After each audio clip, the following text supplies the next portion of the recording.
Hello and welcome to the Crystal Palace podcast.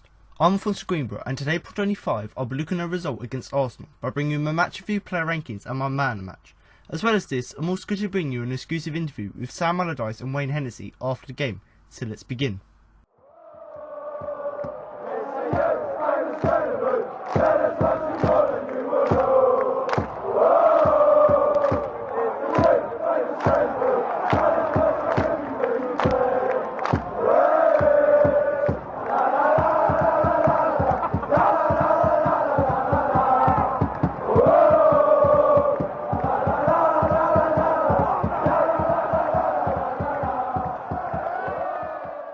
Palace's long wait for a win against Arsenal was extended to 14 games as goals from Olivier Giroud and Alexis Iwobi brought about Sam Allardyce's first defeat as Eagles boss. The scoring was opened in outrageous fashion when the French striker miraculously netted a backheel volley that flew into the top corner, and despite a brighter showing after the restart, the visitors fell further behind thanks to Iwobi's header. The defeat meant that 2017 started in losing fashion for Palace, who turned their attentions towards a crunch game against Swansea City in just over 48 hours' time. In the first half, Arsenal were at their best with their slick passing abilities on display throughout, and just 5 minutes in they nearly grabbed a lead when a low cross by Monreal missed both Giroud and Lucas Perez by a stud's length, and 6 minutes later Alexis Sanchez had his first sight of goal as he picked up possession and turned off before letting fly, and saw a powerful attempt bend violently and just flash wide. Wayne Hennessy was called into action for the first time when Iwobi and Perez linked up inside the area to carve out a chance for the former, but his shot lacked the required power to test the Welshman too much as he pulled off a regular save. But 60 minutes later saw the deadlock broken with one of the goals of the season. A swift counter-attack began on the edge of the Arsenal box as Hector Bellerin found Giroud, who flicked the ball up to Iwobi. He sped forward and fed Sanchez, but the Chilean produced a poor cross that went well behind the on-rushing Giroud. However, the Frenchman managed to somehow produce a scorpion kick to backheel the ball towards the goal, over Hennessy's dive and kissed the base of the crossbar to score in simply stunning fashion. As well as the magnificent goal, the Gunners were playing some impressive stuff, and Mohamed El-Neni was next to test his luck, but his powerful shot and drive went just wide after some sparkling Sanchez skill, and it took Palace until the 37th minute to register an attempt on goal when Yohan Cabaye bent a tame effort straight at Petr Cech. Before the half came to a close, Sanchez would twice force Hennessy into saves, including one smart stop from point-blank range in injury time, but despite their superiority in the first half, Arsene Wenger's men would return to the changing rooms only one goal ahead. It was a similar story at this venue last season, and perhaps with the thoughts of last April's draw in their minds, Palace went close minutes after the restart when Andros Townsend got down the right and crossed towards the back post where Christian Benteke was waiting with menace. However, he couldn't get the right connection on his header and it drifted just wide. However, these hopes were dashed on 55 minutes when the Gunners added a second. On another probing attack, Sanchez slipped in the overlapping Monreal and his low cross was deflected up into the air by Scott Dan. It fell kindly for Iwobi, who headed it goalwards, and despite the best efforts of Joe Ward on the line, he couldn't keep it out and the Nigerian international was off celebrating. Despite seeing their chances of a point become twice as difficult, Palace quickly exerted plenty of pressure but found Cech in inspired form. He firstly pushed away a good Benteke header from a Jason punching corner, and seconds later Cabaye hit a volley from 25 yards out, which was parried to safety by the Czech stopper. Then within a minute after his first save, he was flying through the air once again to turn away a Townsend blast and continue to frustrate Allardyce's side. However, they wouldn't be able to find a goal to set up a grandstand finish as the game petered out somewhat in the final stages, and indeed it was Arsenal who nearly added another to the scoreboard instead late on when Aaron Ramsey dragged the ball well wide when well placed, and Hennessy got down low to deny Alex Oxlade-Chamberlain, but the damage had already been done as the Eagles' search for the first win against the Gunners since 1994 continued.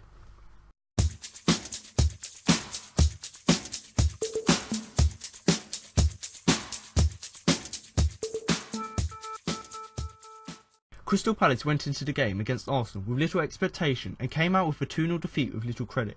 In fairness to Sam Allardyce's side, it took a ridiculously brilliant goal from Giroud to break the deadlock, but truth be told, Palace really didn't look like they were going to put up much fight. There was mitigation, however, with injury struggles and a distinct lack of quality on the bench. Allardyce had to pick the same side during one of the busiest spells of the season. A little bit more fight would have been good to see. Now for some positives from the game. It's difficult to determine exactly what could be considered a positive from this game. Arsenal's wastefulness in front of goal meant that the scoreline wasn't as bad as it could have been, although if there is one Palace-related positive to highlight, it's that Wayne Hennessy put in a performance that also helped to keep the goals against to a minimum. Now some negatives from the game. It's clear that referees think Wilfried Zaha dives. It happened against Watford and then again against Arsenal. Andrew Mario witnessed a number of clear fouls only to wave play on. It's understandable that Zaha gets frustrated with the lack of protection from referees, but it's imperative that he keeps his cool in the face of such provoking.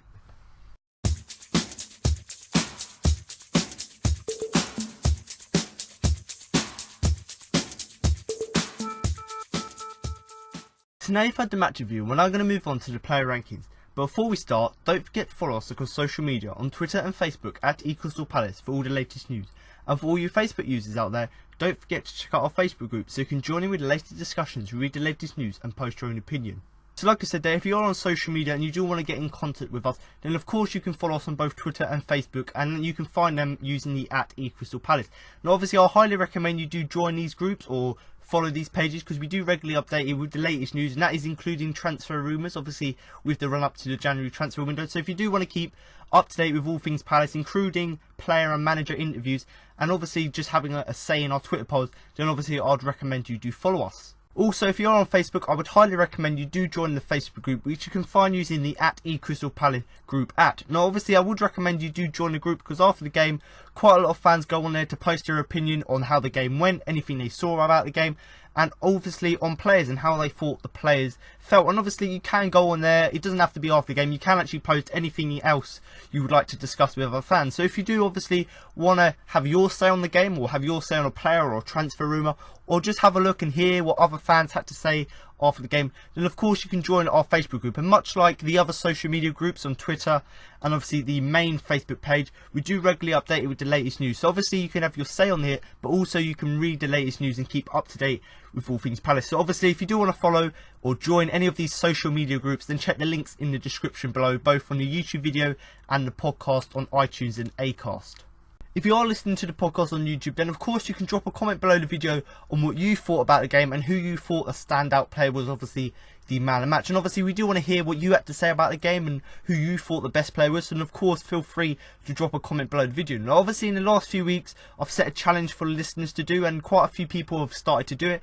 And I've just asked people to list their player rankings and give me ratings of 1 to 10 for each of the players. Obviously 1 being the worst and 10 being the best. And obviously that is just a sort of you describing how you thought the players performed throughout the game. So this week, like every week, I want you to do the same thing. So drop a comment below the video with your player rankings. So obviously all of the starting 11 and the substitutes, and giving them ratings from 1 to 10 of, you know, what you thought or how you thought they performed throughout the game. And obviously by doing that, I can compare my ratings of the players to your ratings and actually see whether our sort of outlook was on the game, and whether we thought the players had sort of similar performances, put in the same or the similar amount of effort. So, you know, do feel free to comment below your player rankings and compare it to mine, but also just feel free to drop below, you know, the comment on the video about who you thought the man of the match was, so the player with the biggest influence of the game, and just anything, you know, about the game in general. But, you know, I've said this already, if you do want to keep up to date with all things Palace, then of course don't forget to follow us on Twitter and Facebook. But enough of that now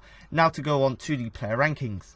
But before we do that, I'm just going to give you sort of a little rundown, a little summary on the game. Obviously, you probably did hear it in the match report, but I'm just, you know, narrowed it down to a few bullet points, as well as sort of 5 key things we learned from the game.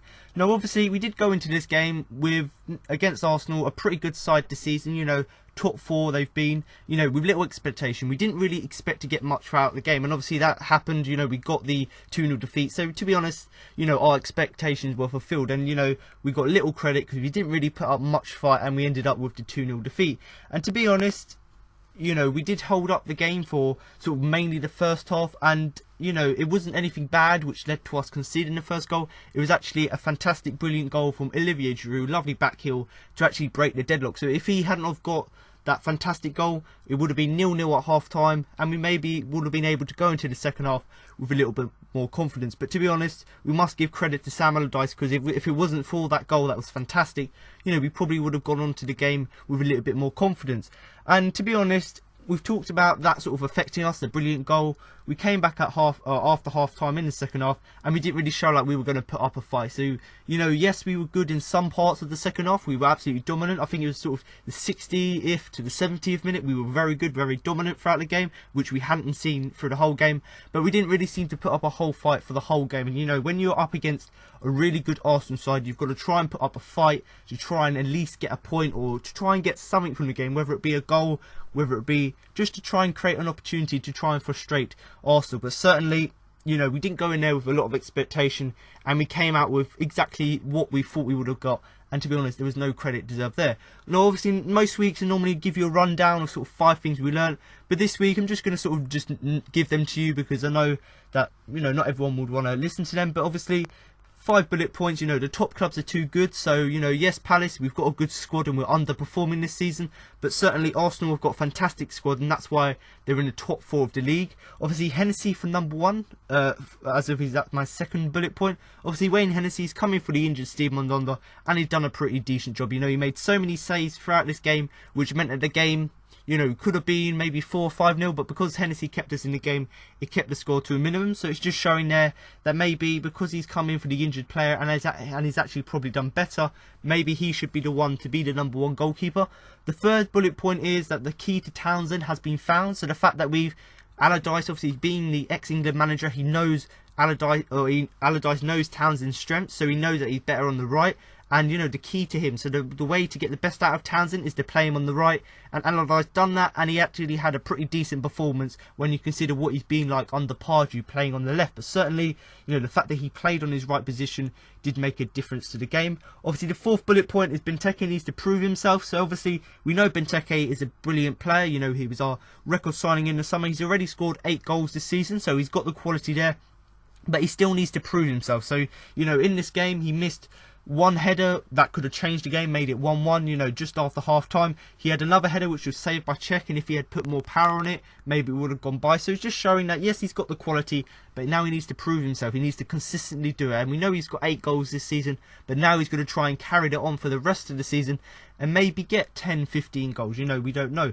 And obviously the final bullet point to talk about, and this is quite a key one in my personal opinion, and something that Allardyce has talked about, the sort of the lack of fitness with players, and it's the lack of squad depth does make a difference. So we talk about squad depth. You know, most teams like Arsenal have got players on the bench they could bring on with the same quality as the rest of the starting 11, and they can make a difference. But Palace did not have any squad depth, and that made a difference. So when in the second half, when our players were quite tired, low on stamina, we want to bring on some substitutes off the bench, but they're not good enough. The likes of Jordan March, Chong-Ong-Lee, yes, they're pretty good players. We know what they can do. We know what they're capable of, but they're not that strong. And if you're taking off some good player like Cabaye and putting on the likes of March, it's going to significantly weaken the team, and that just proved here. The fact that we've got no squad depth did make a difference to the game. But certainly, they were the 4 bullet points, and obviously my summary of the game. If you do want to, you know, for me to continue giving you a summary, a short summary about the 5 things we learned, then do comment below. But I think this sort of setup, me just explaining them, is better than the scripted way I used to do it. Obviously, going on now to the player rankings, starting with Wayne Hennessy, who I am going to give an 8. Played really, really well and made a number of significant saves in both halves. It could have easily been 3, 4 or 5 to the Gunners. He had no chance with Giroud's stunner, but then no goalkeeper in the world would have saved it. While he could have been a little bit too attentive with his decision making, his performance was a highlight. So Wayne Hennessy, I've given him an 8, and to be honest, it may be quite weird, obviously, considering we had quite a really bad performance against Arsenal, that I'm actually giving a player an 8. But actually, Wayne Hennessy had a pretty decent performance, and you actually, if you go on to listen to the Man of the Match section of the podcast, you'll actually see that actually he was quite a good nomination, or quite a highly rated nomination for the Man of the Match award, because of his, you know, his influence in the game. And obviously, as you probably heard in the introduction there, you know, he played really, really well, and it's not, like I said already, it's not that often that you say that about a player when your team lost the game by 2 goals, and especially for a goalkeeper when you lose by 2 goals. But to be honest, he kept us in the game quite a lot of times, you know, making these significant saves, and that is not only just in the first half but also in the second half as well. So he kept us in the game for both in the first and second half by making these crucial saves. And to be honest, I think we could all agree that if it wasn't for him, it maybe could have been 3, 4 or 5 to Arsenal. So the fact that he made these saves kept us in the game, and it meant that we stopped Arsenal from humiliating us by us maybe losing 5-0. And to be honest, we talked about how good Giroud's header was, or how good his back heel was. That goal was absolutely fantastic. It was an absolute weldy of a shot. It's probably going to be down as one of the nominations for goal of the season. But to be honest, no goalkeeper in the world, whether it be De Gea, whether it be Manuel Neuer, no keeper would be able to save that. The fact that it went exactly top bins, it bounced off the bar, it just shows how good of a strike it was. And to be honest, people may say it's lucky. I look at it and go, yes, it's lucky. The fact that when he hit it with the back of his foot, it managed to go direct or go in the right position to go in the post. But actually, it also takes a bit of skill. The fact that he timed his sort of twist right, the fact that he managed to hit it right with his foot. So there's sort of a combination of it being luck and also just being a lot of skill. But certainly, Wayne Hennessy, fantastic performance, and you can't take that goal away from Giroud. Wayne Hennessy could have done nothing for it. It went into the top bins, lovely technique, bounced off the bar, and like I said already, no goalkeeper in the world probably would have been able to say that. Now, obviously, Wayne Hennessy, yes, I've given him the 8, but there are a bit of negatives from his game. You know, he can still be a little bit too tentative with his decision making. So obviously, you know, when a cross is coming in from a corner or a set piece, sometimes he doesn't know whether to stay on the line and sort of try to make a block, or whether to go forward and try and claim the ball or punch the ball. And sometimes that sort of panic and his indecision does put us under pressure. The fact that he may go to run for the ball, but then he has to run back to the line, by which time the ball could have been down in the area and Arsenal could have had a shot. And sometimes that sort of decision making can cost us. And obviously, luckily for us, in this game, it didn't really cost us. But, you know, other than that sort of negative, it was actually his performance was probably to highlight for Palace. The fact that, yes, we had a really bad performance, but we had a decent performance from our goalkeeper. Obviously, moving on now to the defence, I'm going to start with the left back, as he's playing at the minute, Joe Ward, who I'm going to give a 6. There have been some question marks over his performances, but he was facing some very tricky players and struggled with Arsenal's overlapping fullbacks and was overrun for long spells of the game. Could hardly put in a solid performance or even get forward, but dealt with the constant wave of attack. So obviously Joe Ward here, I've given him a 6, and people may say that I'm sort of overrating him because, you know, we did lose the game. But to be honest, considering how good Arsenal were, he'd done what he had to do throughout the game. And we've talked about Joe Ward in the last few weeks playing out of position. Once again, he was playing on the left rather than playing on the right. So he was obviously going to be significantly weaker. And he didn't let that show throughout the game. He still put in a solid performance. And the reason I give him a 6 rather than, say, a 5, for the fact that we conceded so many goals, is the fact that he done what he could against some of Arsenal's very good players. And obviously we know Arsenal have got very good wing backs, or they've got good full backs, they've got good wingers, so it's always going to be tricky for someone like Joe Ward or Martin Kelly to sort of man mark these wingers. And to be honest, he did struggle throughout the game. You know, the fact that they have tricky players with lots of skill and they've got overlapping players, sort of the full backs helping the wingers, you know, sometimes it's difficult for players to do that. And although, you know, Joe Ward, he was overrun for long spells of the game and didn't have a control over that, you know, you could hardly expect him to make tackles and make blocks, because they were just so much better than us. And that's something we must highlight about our performance. You know, many people have discussed it, and I've personally thought about it myself. Was it the fact that, you know, Palace was so bad and that Arsenal were just sort of average and just managed to get past us? Or was it the fact that Arsenal, we were good, so Palace were good, and Arsenal were just really, really good? And to be honest, me looking at the game, I think we were all right. You know, we didn't do much wrong throughout the game when you consider our our recent performances in the past. But I think Arsenal were just fantastic, and that's obviously why they're towards the top of the league. But certainly, you know, Joe Ward, I've given him a 6, not because of, or a little bit for the contribution he had to the game, but mainly just because of how he dealt with the game. But, you know, we couldn't expect him to put in a good performance or even get forward offensively because of the constant wave of attack from Arsenal. But certainly, when he had to deal with it, he done it, and obviously that's why I've given him the 6. Obviously, moving on now to the surprise in the lineup, I should say, because we didn't expect James Tompkins to come back from injury, but I'm going to start with him, and I am going to give him a 5. Hasn't played for 3 weeks prior to injury, and it showed. Allardyce wouldn't have picked him if it wasn't for the lack of alternative options. Looks a little bit rusty as he looks to pick up his match sharpness. So to James Tompkins here, you know, when you concede 2 goals and don't score one, you're going to sort of blame the defenders for the goals scored. But to be honest, considering Tompkins hasn't played for a few weeks, obviously with his I believe it was his hamstring injury, he was rushed back to fitness because we didn't have any available centre-backs, and it did show throughout the game. He did look a bit tired, a little bit sluggish on the ball. He wasn't looking to be the ball-playing centre-back that he normally is, you know, finding passes, getting forward, and it did show throughout the game. He didn't do all of these things as he would normally do. And obviously, I've talked about it with Joe Ward, because Arsenal was so good, he couldn't really use his experience effectively to try and stop them, and ultimately didn't really have, you know, that much fitness or that good for defensive presence. And obviously we talked about our our lineup not being good enough, sort of the lack of squad depth, let's say. And, you know, Tompkins is a classic example of that. You know, it just showed that Allardyce, because he's just come up from injury, Allardyce probably wouldn't have picked him if it wasn't for the fact that we didn't have any alternatives. So obviously, In the last game, Damien Delaney got suspended, obviously for 5 yellow cards. So obviously, James, we had no other available centre back, and Zeki Fries was injured as well, so we couldn't play Martin Kelly at centre back. So we had to rush Tompkins back from injury, and Allardyce did say, after the game that actually he was rushed back to fitness because we wouldn't have really expected him to do it, but because we had no other options except under 23 players, we couldn't really expect him to do it. And that's the thing really we need to address in the transfer window in January. We need to look for more players on the bench, and I personally think maybe 2 or 3 defenders, because we have a lack of alternative options. So if you bring in another centre back and say Tompkins or Delaney gets suspended or injured again, these players can come in and obviously try and do stuff. And we talked about Tompkins. He hasn't played in a few weeks, so he's a little bit rusty. He completely looked rusty, and I think that's the word you can really use to describe it, and that's why I've given him the 5. The fact that he looked rusty, he wasn't up to scratch. And to be honest, in the next few games, because we know now he's fit enough to play a game, although he's not match fit, he can still fit enough to play a game. We know that in the next few games, he's probably going to miss the game against Bolton for fitness, to try and keep his fitness. So he's probably going to have a little bit more time to sort of back up to match fitness and match sharpness, so he can come back even stronger in the next few weeks. And considering, the next sort of 5-6 games are quite crucial games for Palace, and I've heard other people say they're sort of must-win games, and I agree there. We need someone like Tompkins to come back fully fit, and hopefully this sort of spell with him not playing against Bolton, that will help him to regain his match fitness. But certainly a 5 for him, done what he could, considering he just came back from injury and looked a little bit rusty. Also, moving on now to the captain, Scott Dann, who I'm going to give a 5. Doesn't look like he's fully recovered from his bout of illness. Laboured against constant Arsenal pressure as he tried to keep Palace organised at the back, but had a tough day at the office against Arsenal's prominent attack. Some have even started to question his form. He'll bounce back.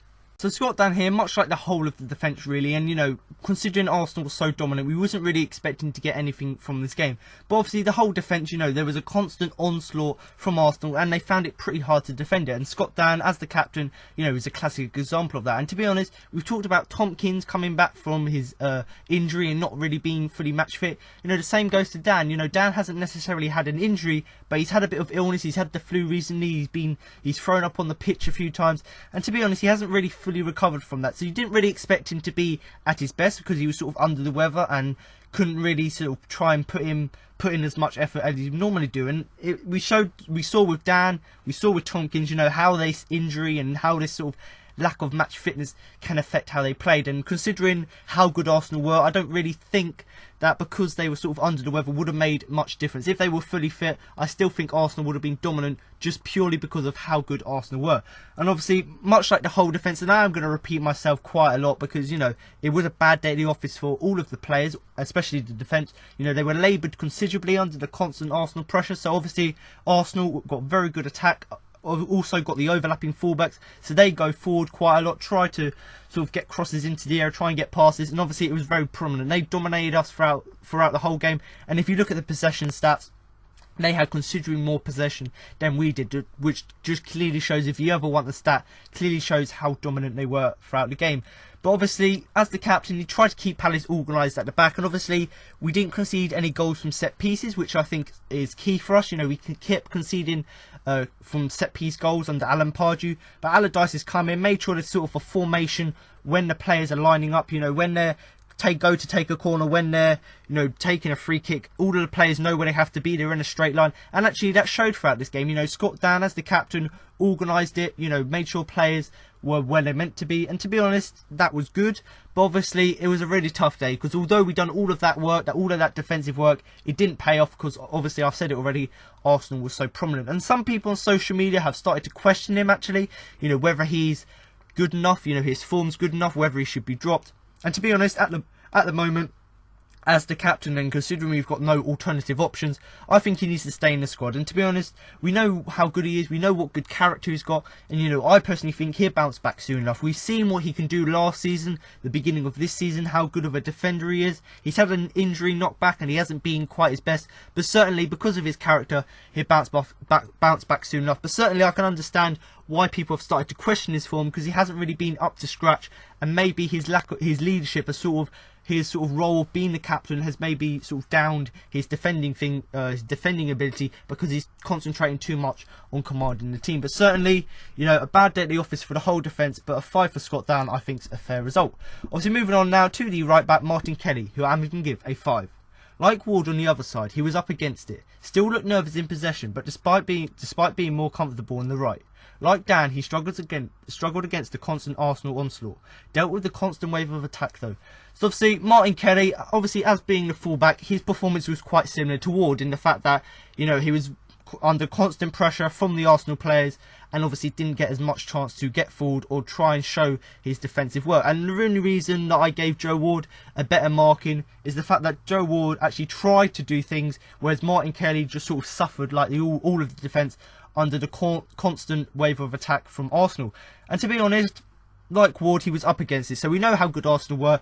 We wasn't really expecting anything from the game, and that was just a classic example of that. The fact that Kelly was under constant pressure. And you know, in past weeks we've talked about, you know, Kelly being a liability. Since he's moved to right back, he's been less of a liability because he's in sort of more comfortable position, and we've actually seen pretty decent performances from him, both defensively and offensively. And to be honest, although he was more comfortable on the right, it still didn't make a difference in this game. And once again, coming back to the point, it's purely because Arsenal were just so dominant. And obviously I've talked about him being like Ward, much like Dan and Tompkins for that issue. You know, he did struggle against the constant Arsenal onslaught. So the fact that Arsenal kept attacking us, kept running at us, they didn't seem to lose stamina. The fact that they kept going at us just meant that the fitness of the players went down, and the fact that they wasn't able to deal with it. And to be honest, I've talked about them being like the other defenders, Martin Kelly. You know, much like Ward on the other side, he did try and deal with a constant wave of attack. So you know, he tried to stop them make tackles, but obviously ultimately, I've said this already and I keep repeating myself, but you know, you need to highlight it, just because the reason the defenders struggled is just because Arsenal were just so good. And we've talked about players playing very deep, and you know, I've talked about Martin Kelly possibly filling in at centre back if we have an injury. Certainly in this game, because we were sort of not necessarily parking the bus, but because Arsenal sort of pressured us into our own half, at times you could see Martin Kelly was playing so deep, sort of as that fullback role, he was almost as another centre-back, which just shows how far back, you know, Arsenal's attackers were pushing us back and pinning us back. But certainly a 5 for him, I think it's a fair result considering how much pressure he was on from the Arsenal players.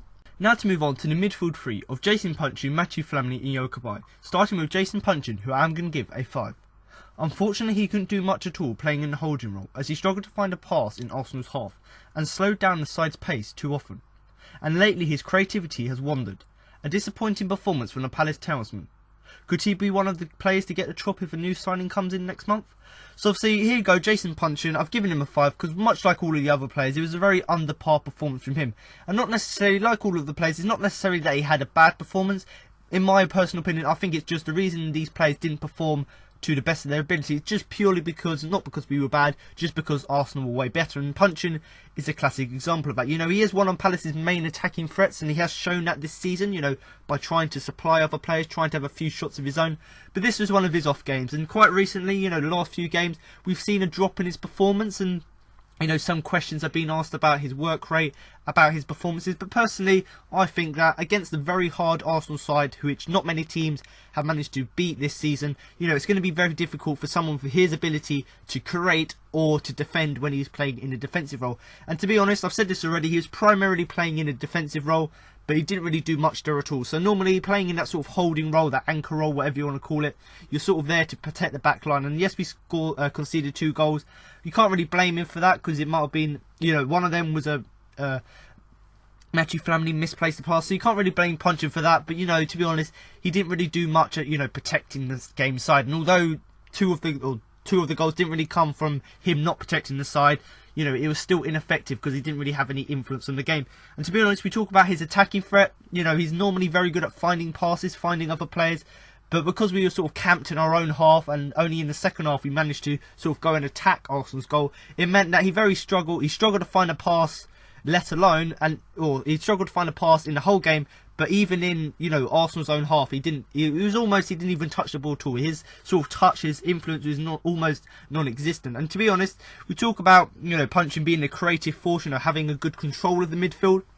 You know, in this game, he did have a good control of the midfield, but he actually slowed the game down too much. Obviously, against Arsenal, they're always going to hit us on the counter-attack. They're going to use their fast wingers, their overlapping fullbacks to try and attack us. But obviously, you know, Punchin, he tried to sort of play too clever, let's say. We're trying to find the passes, which meant that, you know, the speed of Arsenal meant that they regained possession. So the fact that he slowed us down, stopped our attack and slowed it down, so it meant that Arsenal could, you know, get back to us, and it sort of kept our sort of attacking threat to a minimum. And I've talked about this already, you know, he's been underperforming recently. You know, the fact that he used to be able to dictate the play and make the game fast or make it slow, in the last few games he slowed the game down a bit too much, and obviously that's meant that his creativity has wandered a bit. We haven't seen, you know, what we expect from Jason Punchin. And to be honest, just to sum it up, it was a very disappointing performance from the Palace talisman. So he is one of Palace's main players. He's one of the players that's been at the club for a long time now. You know, he knows the club. He normally performs. He does all his best for the club. But obviously, you know, it was very disappointing underperformance from him. When we talk about the transfer window fast approaching, you know, do comment below with what you think Palace have to bring in. I personally think maybe 1 or 2 defenders, maybe a midfielder, creative attacking midfielder, and maybe another striker. But do comment below with what you think. And actually, sorry, if Allardyce does decide to actually bring in another sort of attacking midfielder, I think that, you know, Jason Punchin is one of these players risking getting the chop if the new signing comes in, because, you know, based on his recent performances, he's been under par. So if a new creative midfielder comes in, maybe Punchin could lose his place. But certainly, you know, most of the team have got 5, so you can't really say he was sort of a worse performance than all of them. But certainly, from the standards we know from Jason Punchin, I think a 5 is very disappointing, you know, because we know what he can do. But certainly, playing in that holder role, trying to protect the back line, he didn't have the best game. Obviously, moving on to Matthew Flamini, who came back to his former club, who I'm going to give a 5. Back at his old club, he had a run out, but was unfortunately didn't have an impact. Was at fault when he misplaced a simple pass that resulted in Arsenal's counter-attack for Giroud's goal, and he seemed to chase shadows for most of the game. Looked to hold the midfield, but Arsenal were just too slick.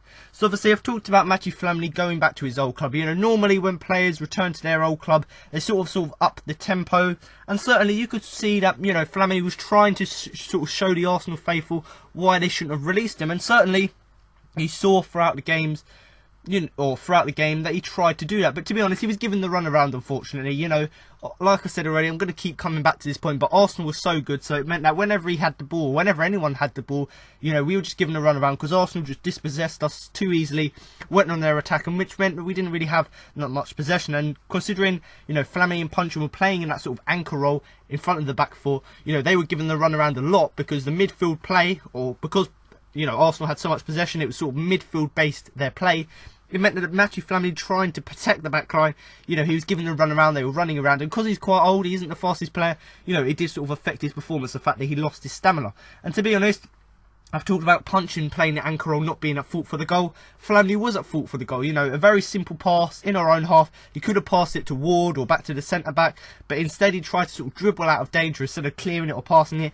And ultimately, you know, Arsenal were able to gain the ball back, counter-attack, and then obviously for Giroud's goal. Giroud's goal was world-class, but if Flamini had done just a simple pass to Ward or Kelly, or even back to the goalkeeper, you know, Arsenal wouldn't have been able to intercept it and then go up the other side of the field to go. Yeah, so that was for Giroud's goal. So actually we were actually in Arsenal's half trying to attack the ball, and obviously he could have passed it to a winger or a full-back, but ultimately he done a sloppy pass back, and Arsenal, you know, managed to intercept it. And obviously we talk about players not being as good as they could be. You know, I personally think Flamini probably had more of an impact on the game than, say, Punchin did, and that's because they were playing sort of in a similar role.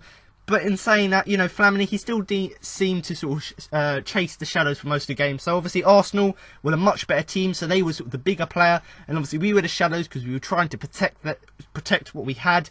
But obviously we were just getting given a run around, and obviously, you know, we wasn't able to be impacted. And to be honest, we've talked about the anchor role and how important that is to giving, you know, protection to the back line. You know, Matthew Flamini did try and do that. You know, he looked to hold the midfield, so obviously playing the anchor role, linking up the defence in the midfield. So he tried to play sort of that linking up role and holding role, but obviously Arsenal were just too good. They were too slick, let's say, you know, with their quick passing, and obviously because Flamini isn't that fast, when they're doing these quick 1-2 passes out on the wing, it meant that he wasn't able, you know, to try and contain them. But certainly I've given a 5 for him. You know, not one of the worst performers in the team, but certainly considering what we've seen in the last 2 games, his defensive work, we would have expected more from him. But certainly, going back to his old club, he put in a decent performance. But obviously, once again, like all the players, Arsenal just too good for him.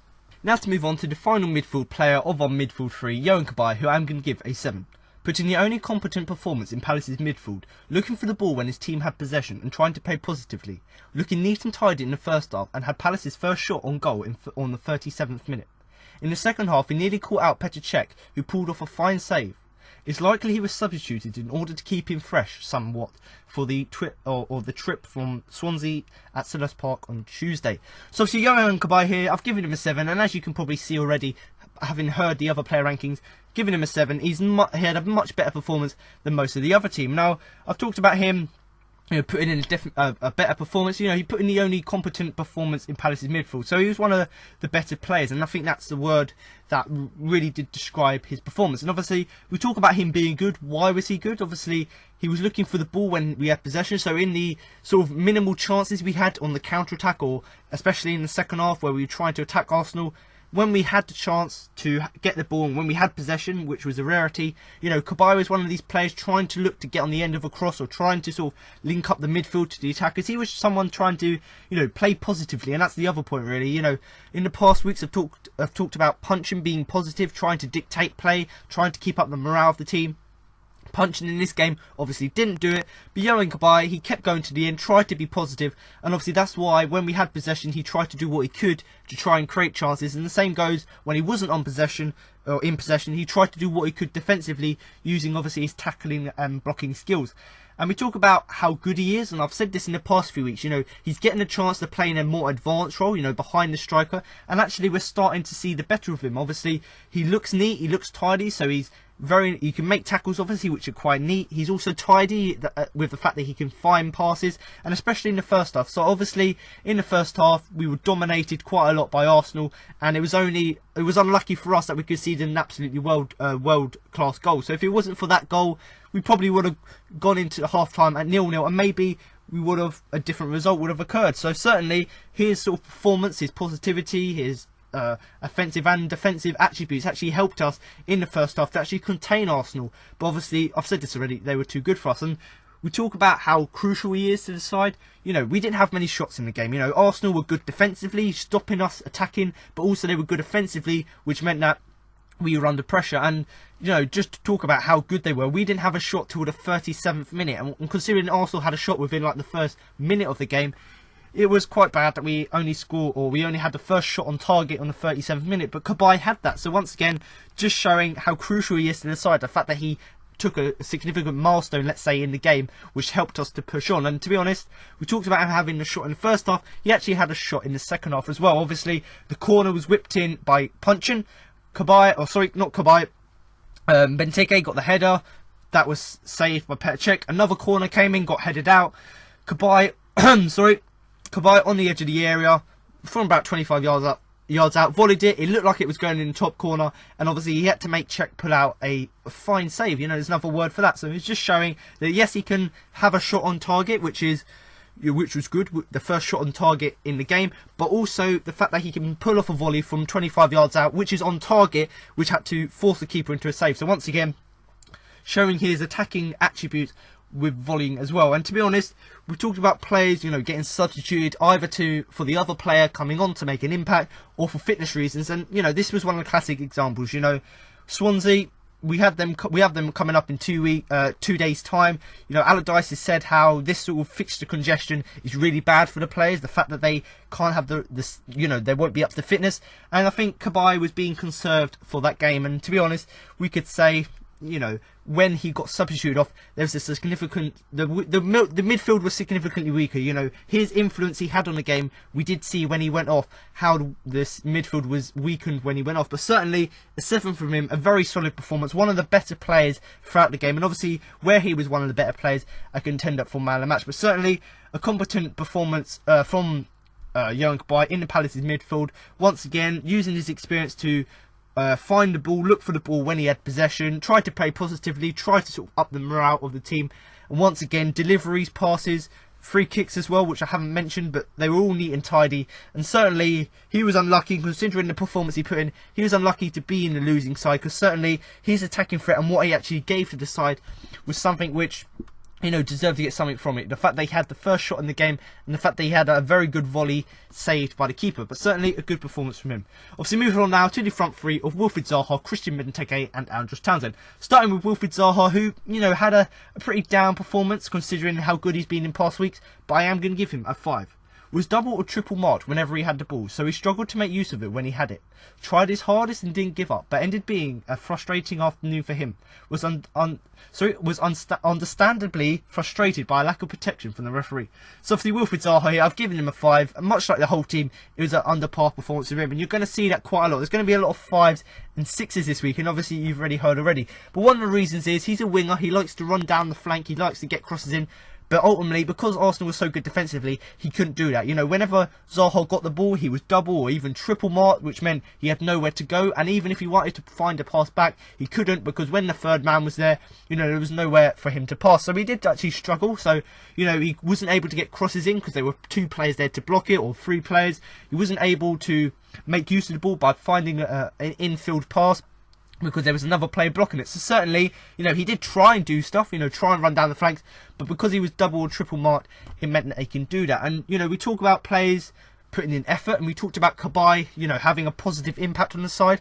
I certainly think Zaha did. You know, he's tried his hardest for the team, so he tried to run down the flanks, but ultimately he couldn't, and he didn't give up. So he didn't get substituted, and he kept going till the end, but ultimately nothing really came of it, because once again, Arsenal were good defensively. And, you know, a word to sum it up, frustrating afternoon. Yeah, I think it was for him, because, you know, we know the quality he's got. We've seen the goals he's scored this season, the assists he's given, but because of the Arsenal defending, it was a bit frustrating for him, because he didn't have the chance to do that. And, you know, we talked about in past weeks, you know, referees booking Zaha for simulation, for diving, and this game was, you know, a classic example of that. You know, he's understandable. You can understand why he'd be frustrated. You know, the fact that he keeps getting fouled and referees keep playing on. And actually, I've heard an interview with Steve Parish recently, where he's talking about, you know, how unlucky we've been in the last few weeks with refereeing decisions. And they said that, you know, you can understand Wilfried Zaha, he's getting fouled every game. And Parish said that, you know, after the Arsenal game, the Arsenal fans actually said they were embarrassed that the referee actually gave these free kicks away to Arsenal for diving, supposedly, or just didn't give the decisions at all, when actually it was a clear push from Arsenal players, you know, 1 or 2 times in particular where it was a definite free kick. You know, other ones a bit debatable, but there was 2 clear-cut chances, which you can actually find on my Twitter account. But certainly you can understand he's been frustrated, because he's already getting double and tripled marked by players, so he can't have as much attacking threat. But then also he's getting tackled left, right and centre, and actually not getting free kicks when actually it should be. And the fact that an Arsenal fan or Arsenal fans have come out and spoke to our chairman and actually said, you know, it's quite sad really that our players are getting away with this, when actually if we had that foul against us, we'd be quite angry because we didn't get a free kick. But certainly Wilfried Zaha, a 5 for him. You know, he did try his best and didn't give up, had that sort of good morale. But certainly, because he was triple and double marked by the Arsenal defenders, who were very good in the game, it limited him to a few chances. Obviously, moving on now to the striker, Christian Benteke, who I'm going to give a 6. He didn't do much, had the impossible task of leading the line, and despite repeated long balls up to him, did what he could with the minimal service he received. But did well on 3 occasions that nearly turned out to be equalising situations with firm headers. Maybe should have scored from at least one of the headers early in the second half, but he did well to even get his head on the ball. On the ground, he didn't have a shot all game. So for Christian Benteke here, I've given him a 6, because, you know, I've talked about some of the players being better than others, and Christian Benteke is certainly one of them. And you may think that, you know, the striker, he didn't score a goal in the game, so not necessarily going to be a good game for him. And certainly some people will look at the game and think, you know, it wasn't a good game for him. And to be honest, he didn't really do much throughout the game. You know, we know how good our new signings been. You know, 30 million for him. You know, he scored 8 goals, 1 assist, so we've seen what he can do. But in this game, he didn't really do much. And considering how good Arsenal were defensively, you know, you've got 2 centre-backs, really big, physical, really good sort of tackling centre-backs, let's say. You know, it was an impossible task, really, for Benteke to lead him. Yes, Benteke is quite physical as well. alright at hold-up play, let's say, but ultimately, because Arsenal were just so good defensively, and back to that point again, it just meant that, you know, it was really impossible for him to even have any impact. And to be honest, it doesn't help when we keep putting long balls up to him for him to head down, or, you know, for him to get on the end of. And, you know, he done what he could with the service he received. So obviously the likes of Zaha were quite isolated, so they couldn't get crosses into the area for Benteke. So we had to rely on the likes of Tompkins and Dan to put long balls to him.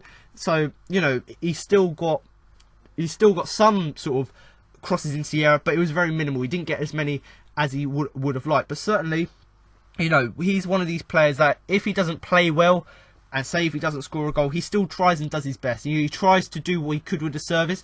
And ultimately, that's why in the last few games he sort of suffered and hasn't performed.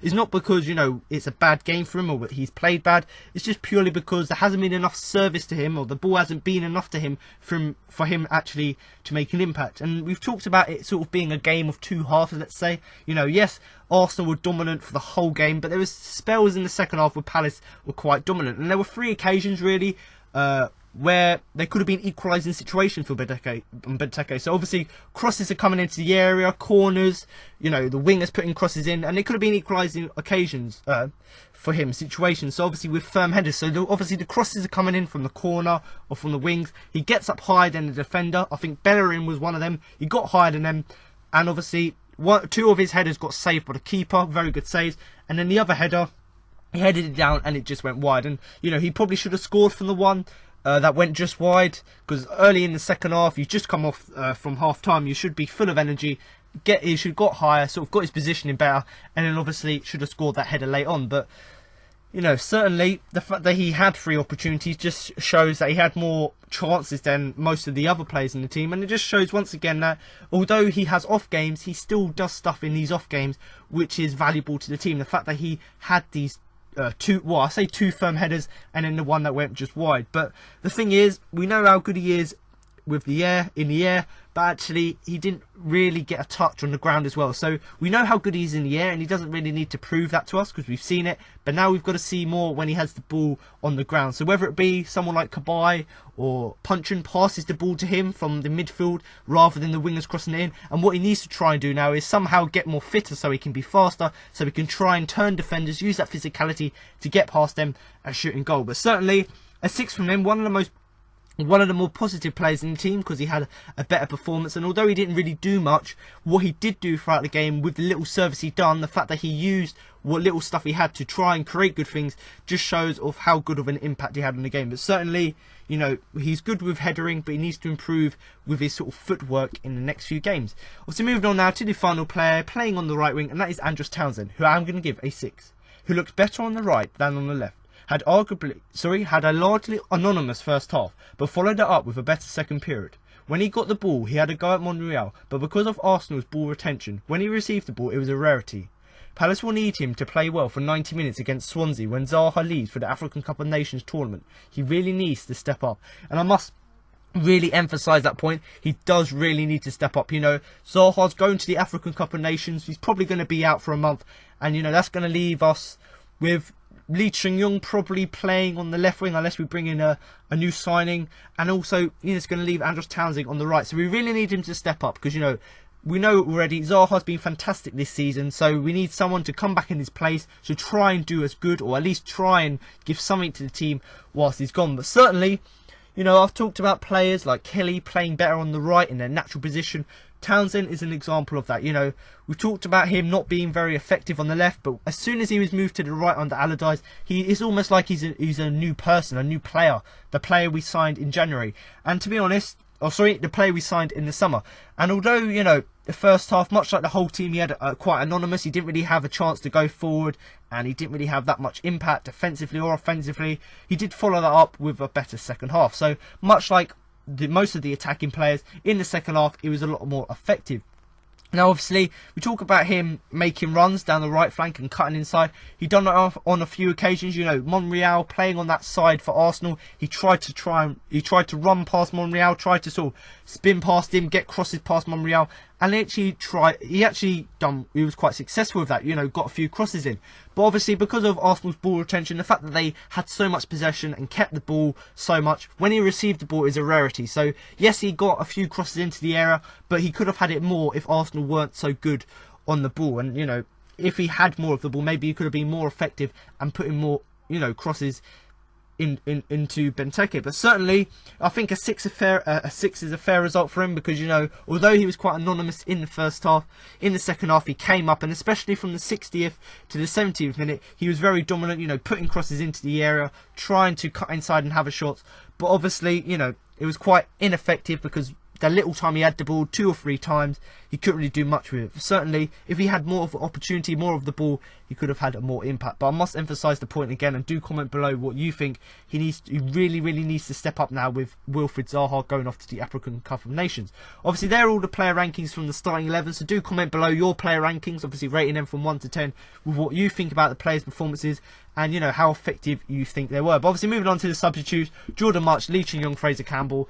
Obviously, Lee Chin-Young, Fraser Campbell, I'm not really going to give them a rating, because, you know, they didn't really have that much impact on the game. But Jordan March, yeah, I'm going to give him a 6, because, you know, I've talked about Kabay being one of the best players on the pitch, and the fact that when he was taken off for Jordan March, the midfield was significantly weaker. Yes, it was, and obviously the only reason Kabay was taken off was to preserve him, you know, keep up his fitness. But it was the same old story again, you know, with Jordan March. I've given him a 6 because, you know, benefit of the doubt, you know, he done alright throughout the game. You know, he done better than he did when he came on against Watford. But he didn't make as much impact as we would have liked. And that's the thing with substitutions. When you make a substitution, it's either to preserve the fitness of other players or for them to make an impact. And he didn't really make an impact. And where he was playing sort of a centre mid role rather than playing an attacking role, he didn't really have, you know, any end product. And he did have, in a dangerous position, you know, in the second half, he took a free kick and it missed everyone, bounced, you know, went over the people in the area and went out for a goal kick. So it just shows that he tried to do something, but he couldn't do it. And, you know, we can probably say that we wouldn't mind him leaving in January, because we haven't really seen much from him. So if he leaves, he won't really be that big of a loss for us. But if we're gonna let him go, then we're gonna have to find someone else, you know, to fill his place, because obviously the squad depth at the minute isn't very good. But you know, it's debatable whether I give him a 5 or a 6. But I'm probably just gonna give him a 6, just because. You know, mainly because of the free kick. The fact that he won the free kick and he ran around a bit. And that's the only thing about Jordan March, which is good, you know, his work rate. So he may not be good at passing, he may not be good at shooting, but he does chase players down quite a lot. And we saw that last season against West Brom, where he ran the whole length of the pitch to defend, you know, to defend a counter-attack. So he has the work rate, and that's why I've given him 6. But certainly, you know, if it was for his impact and end product and for the free kick, he definitely would have got maybe a 4 or a 5. Obviously, Lee Chin-Young, he made some incisive runs, you know, down the left flank, but because he's not primarily a winger, he didn't really make that much impact. And like most of the team, he did struggle, but just because he did struggle, and also he didn't make that much impact, just because Arsenal was so good. And, you know, he did show a little bit of promise, so he did make a little bit of impact, you know, running down the left flank, and he did look for a pass on the left, so he, you know, got on the left, tried to find a cross or tried to get the ball in, but, you know, he wasn't really given that much time, and that's why I haven't given him or Campbell a rating, because they were brought on so late in the game that actually they couldn't really make an impact. And the same with Campbell, you know, Campbell, much like Much, he has a good work rate. He likes to, he's busy. He chases down players. He tries to put, you know, Arsenal's backline under pressure by using his pace. But, you know, he didn't pose any real threat. And, you know, much like Lee Chin-Young, he was brought on with only a few minutes ago, so he couldn't really made an impact. And, you know, talking about touches on the ball, he probably had, you know, 1 touch on the ball, because, you know, Arsenal was so good that, you know, much like Townsend, he didn't have the chance because our possession on the ball was a rarity. Obviously, that's all the player rankings and the substitutes, so do comment below what you think about them and whether I was right to give Jordan March a 6 and maybe not a 5. But, you know, last few weeks I've given, you know, the positions on the pitch, ratings. You know, this week, very disappointing performance, but we did expect it. We didn't really expect to come with anything, you know, away from Arsenal. But I'm going to give the whole team a 5 out of 10. You know, that's probably, if you look at the team, that's probably an average of all the team put together. The defence were quite, you know, they weren't as good as they could have been. You know, punching and Flamini in the midfield, they weren't as good as they want to be. But actually, I am still going to give the attacking players, so not necessarily the the attack, but the attacking players. So actually the attacking midfielders as well as the wingers and the striker. So obviously in that collection of players, Cabaye, Townsend, Zaha, Benteke, I'm actually going to give them a 6, because although we were under so much pressure from Arsenal, they put us, they put constant pressure on us, I'm going to give them 6 because they did try and create chances for us. And obviously in the second half, especially when we had that sort of period of 10 to 15 minutes of dominance against Arsenal, they were the sort of players who had an impact with that. But certainly a few points just to really touch on about the game, not necessarily about the players. But obviously we've got injury struggles at the minute, and the fact that we haven't got quality on the bench just shows that Allardyce, needs to bring in players in January. And to be honest, this was the same side against Watford, so it just shows that during one of the busiest spells of the season, where you've got sort of 3 games in like 6 days, it just shows that you've got to pick the same side, but then because the fitness is so low of the players, you get beat by teams like Arsenal. And, we've talked about the players not being fit enough or not having enough sort of stamina in the game. Yeah, that's understandable because they played so many games, but it would have been nice to see a little bit more fight. We want to see them have a more positive impact, like Cabaye, like Townsend, to try and get something from the game and try and create opportunities. And to be honest, it's difficult to examine what was a positive for Palace. The likes of the Cabaye's performance, Townsend performance, Benteke's performance, and Hennessy's performance are positives for us, and so we can take them from the game. But the fact that Arsenal weren't very good in front of goal meant that the scoreline was a minimum. So although these players were really good and Hennessy was making saves to keep us in the game, Arsenal could have scored more if it weren't for Hennessy, but also because they weren't really good at scoring, scoring goals. The fact that a cross came in early in the first half by Monreal, both Giroud and Perez both missed the shot, so it just shows that they didn't take their chances. So we were lucky in that respect, but to be honest, there's not really a positive to take from the game, other than the fact that, we can highlight that, Hennessy was good, Cabaye, Townsend were good. There's sort of positives we can take from the game, but the fact that Arsenal, yes, that Arsenal were dominant, but the fact that Arsenal didn't really take as many chances as they should. And the final point, really, just to sort of finish up on my summary, it's clear, and I've talked about this already, it's clear that, referees think Wilfried Zaha dives. People say he's had a history of diving, when actually he won the penalty in the playoff final. He won a penalty against Watford last season. So, people say, oh, he dives, but actually these ones were clear-cut penalties, and it happened against Watford, like I said, it happened against Arsenal.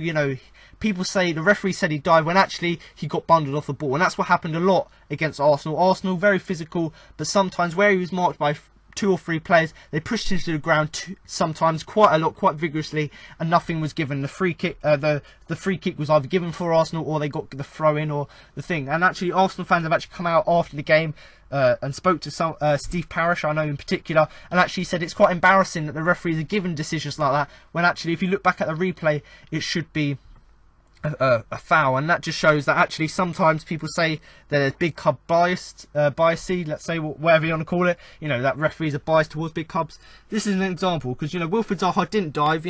These were legitimate fouls, but obviously maybe in Andrew Maria's head, maybe he's thinking, okay, this is a bigger club, I can't give a decision against them. But certainly there are many clear fouls that he should have waved on, and it's understandable really that Zaha gets frustrated. But because he's getting more mature, hopefully as he gets older he can sort of cope with this sort of frustration, and because the referees don't give him much protection, hopefully that can grow him into an even better player.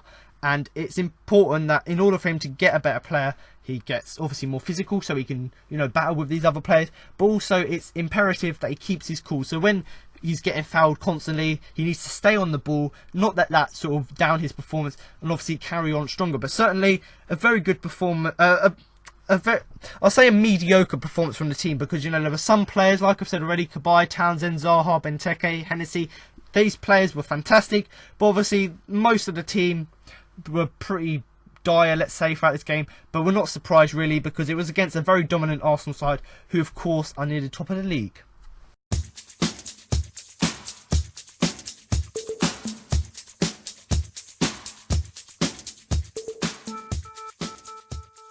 So now to move on to the man of the match war, but I'll do that and give you my man of the match and who I thought had the biggest influence in the game, and now I'm going to give the results of my Twitter poll. So obviously if you do want to vote in next week's Twitter poll and have your opinion heard on who you thought the best player was and the player who had the biggest influence in the game, then of course you can go onto my Twitter, which is at the CPC podcast, and do give me a follow on there. So obviously the podcast or the poll isn't run by the Crystal Palace podcast Twitter account, it's actually run by my own personal account. So if you do want to give it a follow, then obviously you'll get updated when the polls do go on there, and much like the Crystal Palace account, I do regularly update you with news and do retweet fan opinions. So if you do want to keep up to date with all things Palace, results from the games and stuff like that, and obviously like I said, opinions from other fans, then of course you can follow my account.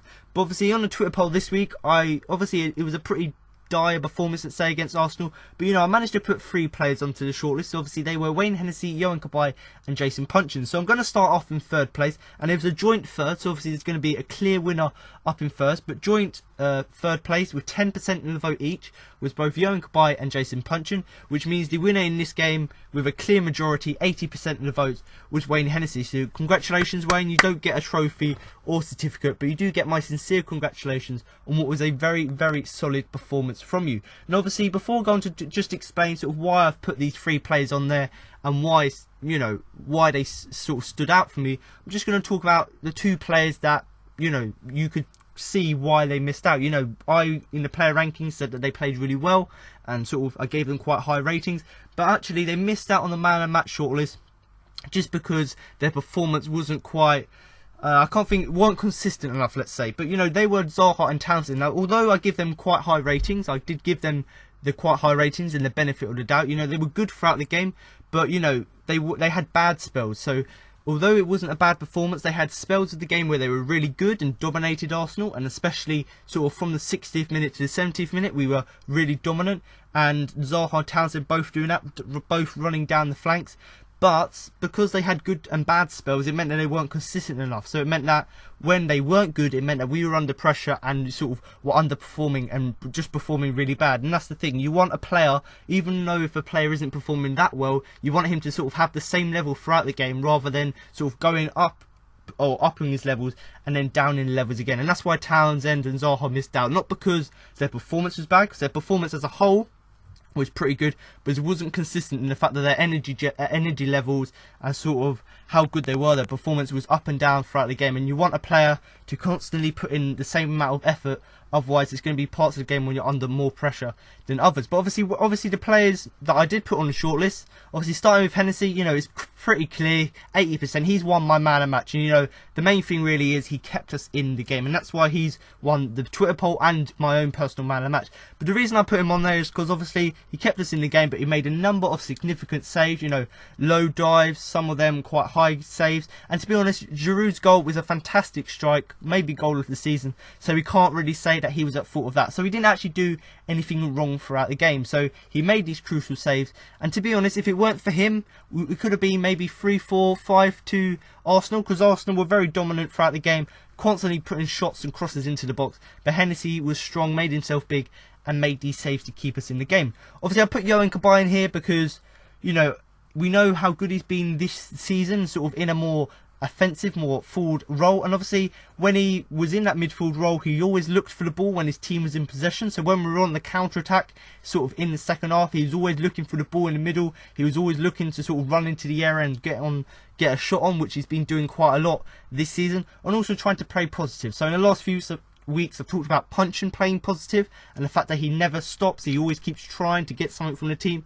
In this game we saw Yohan Cabaye do that. So Cabaye, yes, he got taken off midway through the second half, mainly for fitness reasons. He did show that he wanted to carry on and play, and to be honest, we talk about how classy he is, the final thing really is he looked neat and tidy. So with his passing, he had not many misplaced passes, all his passes or crosses were quite accurate as well. Now Jason Puncheon is the weird one, because if I hadn't have put Jason Puncheon in, I probably would have put Zaha and Townsend in it. But one of the reasons I put him in there, and one of the reasons why I didn't put Zaha and Townsend in there, is although he wasn't the best player, and you see that with the rating I gave him, he was a sort of consistent for Palace. So I've talked about Zaha and Townsend being really good for parts of the game and being really bad, whereas Puncheon sort of had an average performance for the whole game, But he kept that up for the whole game, which meant there wasn't any times where he was really bad, and there weren't times when he's fantastic. And that's what I liked about his performance. Although he wasn't fantastic, he kept this level going. He made sure he done what he had to do, and ultimately came out the game with some sort of credit we can give him. He did try and put effort. You did see that when he was playing. He tried to do what he could for the team, but ultimately, because Arsenal were just so much better, he couldn't really do that. And to be honest, we've talked about it really, about Arsenal's dominance. He could have done a lot more, playing in their more advanced role, defensive role, sort of playing in the hole as well.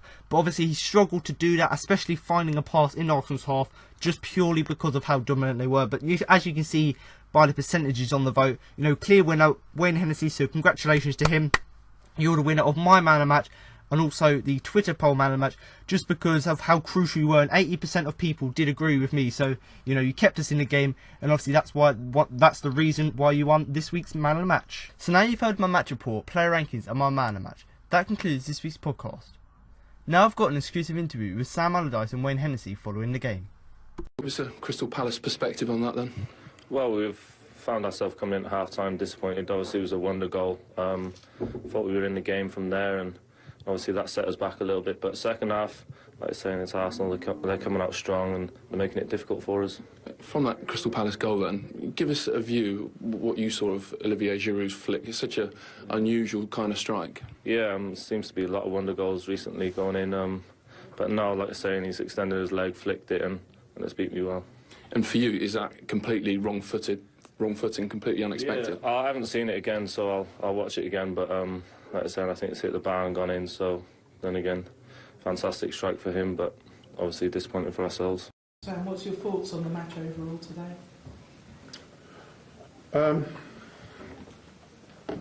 I was disappointed in our first half performance, not defensively, because I thought we defended quite bravely, but in possession of the ball I thought we gave much too good possession away, which I didn't expect to see from the quality of players I'd seen in the training ground or on the training ground, and the quality of the football they showed at Watford. So that disappointed me, I think. None more so than the goal we let in, because that was a simple possession given away on one of our rare attacks in the first half, and Arsenal went down the other end and scored a goal, which was a brilliant piece of skill. How he took the goal, but passing wasn't good enough.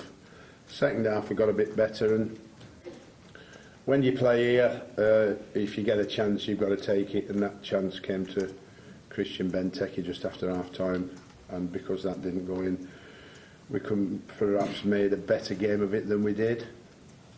We had a little flurry when they went 2-0 up, where we got into the game even more, a bit more consistently, and then we needed one of those efforts in and around Arsenal's goal to go in, where Petr Cech made 3 or 4 good saves, all in the space of 2 or 3 minutes. Had that been a goal that gone in, it might have lifted us, but in the end it's a fair result. Arsenal deserve to win.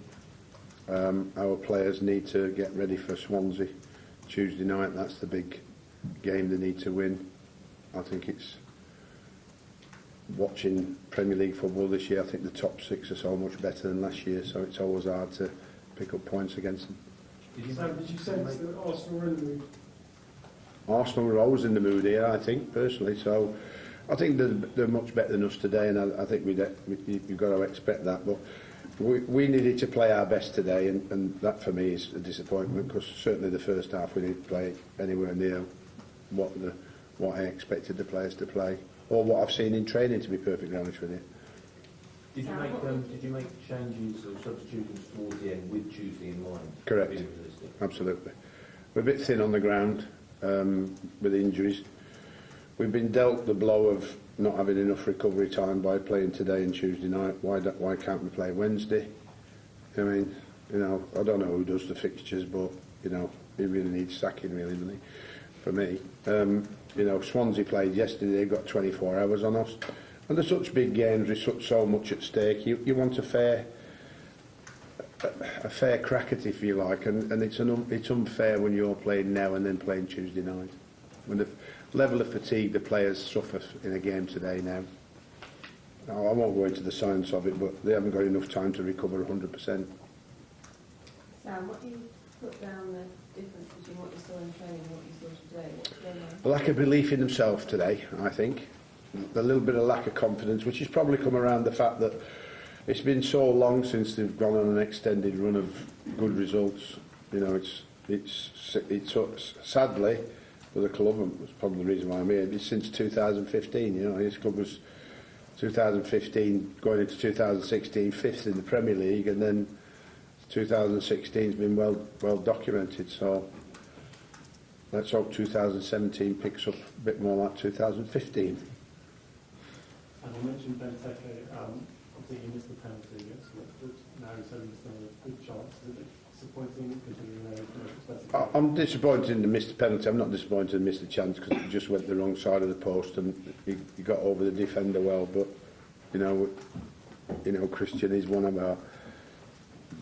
our biggest signing. So and he's been signed to score goals. So obviously we've got to provide more service for him to score more goals. But you know, like today, like I said, our defining moment I think was him.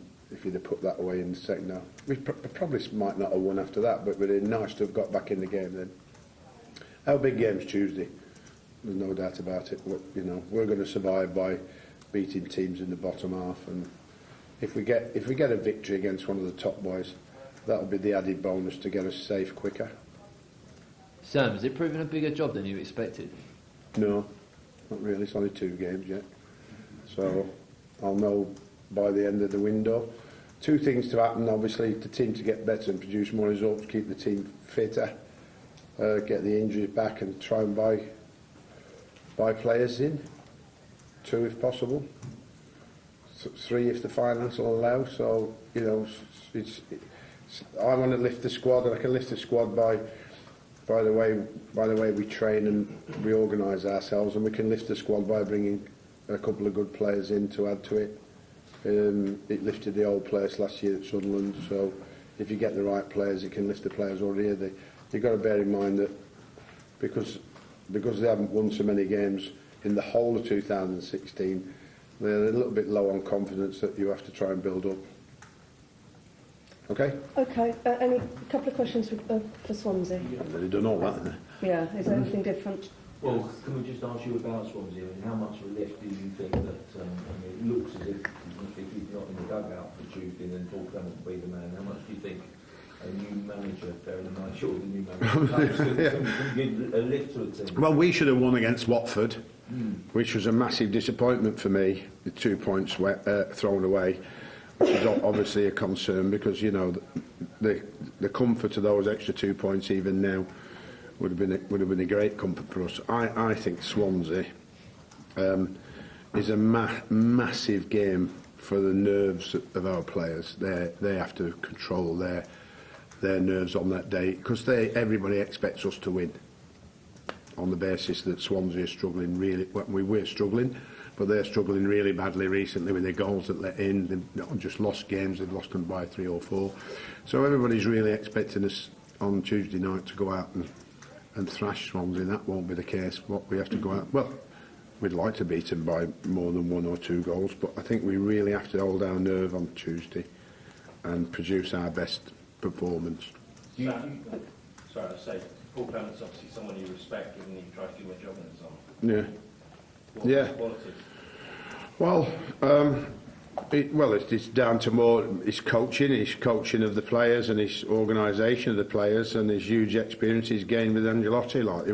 But you know, obviously going into that position, you know, I've been there many times before, so I'm not going to shell out any advice now because I don't want to give him anything that he might be able to use. So we'll talk after the game, hopefully when we've won. Hopefully, fingers crossed. Thanks, Will guys. didn't get decisions again today.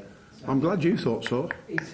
So you know, maybe the referees will come together. They get monitored on every game, so maybe the referees. He certainly didn't get a lot of decisions against Watford, and 1 or 2 today he perhaps could have got. So Mike and the coaches will have to sort that out with the referees and hopefully put that right if they think that's the case.